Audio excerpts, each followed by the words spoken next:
La majorité présidentielle est en ordre de marche pour les municipales de 2026 dans la capitale, d'après Le Parisien du lundi 19 décembre. Il faut dire que l'échec cuisant de 2020 résonne encore dans la tête du président de la République. Ce dernier refuse que la prochaine échéance à Paris se déroule dans le même chaos, entre le retrait forcé de Benjamin Griveaux et la campagne manquée d'Agnès Buzyn. Vous vous organisez comme vous voulez, mais je ne veux pas que se reproduise le même bordel qu'en 2020.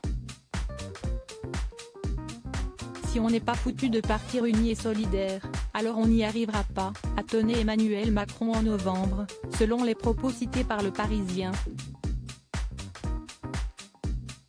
Des mots entendus par Marlène Schiappa qui serait sur la courte liste des éventuels candidats à la mairie de Paris.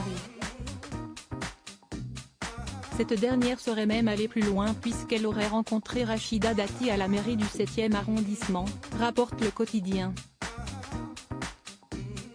Les deux femmes politiques se seraient vues en tête-à-tête durant 1h30 pour échanger sur leur vision de Paris, mais pas seulement, a confié au Quotidien une connaissance commune. Renaissance se met en ordre de marche, l'échéance est dans un peu moins de 4 ans. Alors fin janvier, une fédération Renaissance à Paris va voir le jour et le député de Paris, Sylvain Maillard, devrait en prendre la présidence. Sylvain, c'est celui qui peut porter ce rassemblement pour éviter les querelles de personnes dont on n'a pas besoin, a glissé un membre de l'exécutif. Parce qu'outre Marlène Schiappa, le ministre délégué chargé des comptes publics Gabriel Attal, celui des Transports Clément Beaune, mais aussi la ministre déléguée chargée des petites et moyennes entreprises Olivia Grégoire, font partie des favoris. D'ici aux élections, la majorité présidentielle souhaite montrer un visage uni et éviter une guerre des chefs.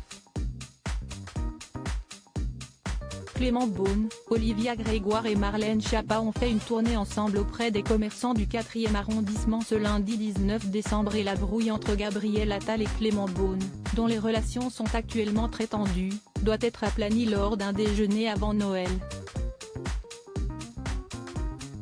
Tous les 2 mois, des apéros-dîners tournants sont aussi organisés avec les autres partenaires parisiens de la majorité. Rachida Dati fait aussi partie de l'équation, elle qui sort du lot niveau bilan dans son arrondissement.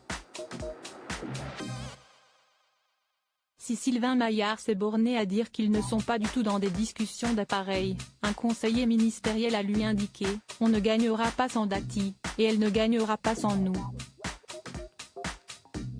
Et visiblement, Marlène Schiappa est d'accord.